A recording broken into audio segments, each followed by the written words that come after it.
With Mortal Kombat 2, we wanted to do everything bigger and better. And also with that game, we realized that Fatalities had such a big impact into people's reaction to the game. With Mortal Kombat 1, it was something that we threw in there. We said, okay, maybe people are going to like it.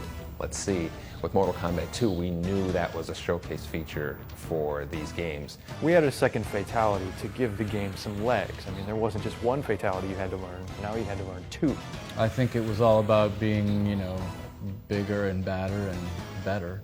And we really wanted to kind of push the envelope again, kind of do something that was very, you know, over the top in terms of just the shock value.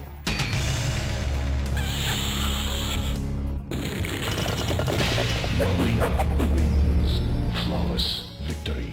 My favorite fatality from MK2 was Kitana's kiss and inflate fatality. We really started, you know, introducing levels of humor into the game. It wasn't so dark, and so when Kitana kissed the guy and then he inflated and then exploded, you know, it was outrageous, it was violent, but at the same time there was humor in it. I liked always kind of combining the two. It's kind of like, you know, dark comedy. My most memorable fatality from Mortal Kombat 2 would probably be Liu Kang turning into the dragon and biting the guy.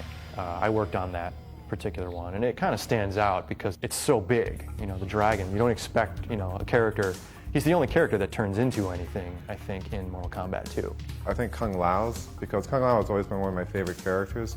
He kind of has this Clint Eastwood, the brow thing going on, and the blade on the hat, and it was just, it's gruesome, is the, you know, taking the hat and split down the middle, you know, and the body does the whole.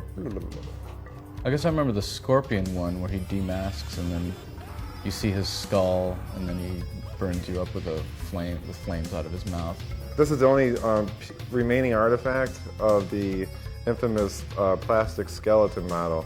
Basically, so we have to take a model like this, like the skeleton arm, and we move it up and put like a piece of clay in here.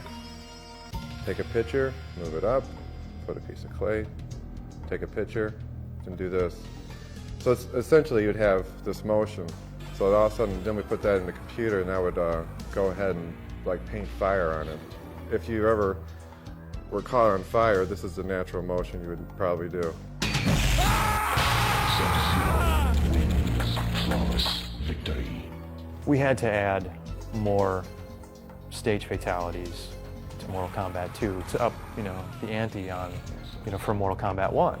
The pit was a huge success in Mortal Kombat 1, so we wanted to kind of come up with like a pseudo 3D version of it. We had a pit, you knock the guy down the pit, but this time the camera angle was from the top. And the guy is falling, so he's stationary, but the background scales up, so it looks like it's getting closer. So that was really, it was cool. So the guy would go and smack, you know, hit the ground. I think the idea of friendships came from the reaction to all the attention that Mortal Kombat 1 was getting with its fatalities. And so it was kind of like our way of making fun of that, all the attention that that game got because of the fatalities. And so the thought was, well, we can be nice too and put in these friendships instead. So instead of ripping someone's heart out, you can give them a cake.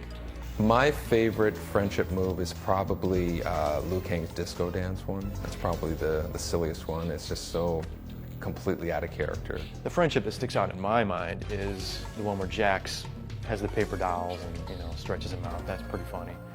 Finish it.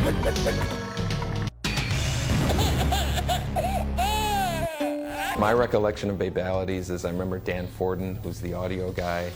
He came up to me and he said, you know, hey, how about we do something called a Fatality where you turn your opponent into a baby. And I'm not sure what that was about, but I think it was from searching through sound effect CDs for stuff for the game, and I came across some babies crying or something.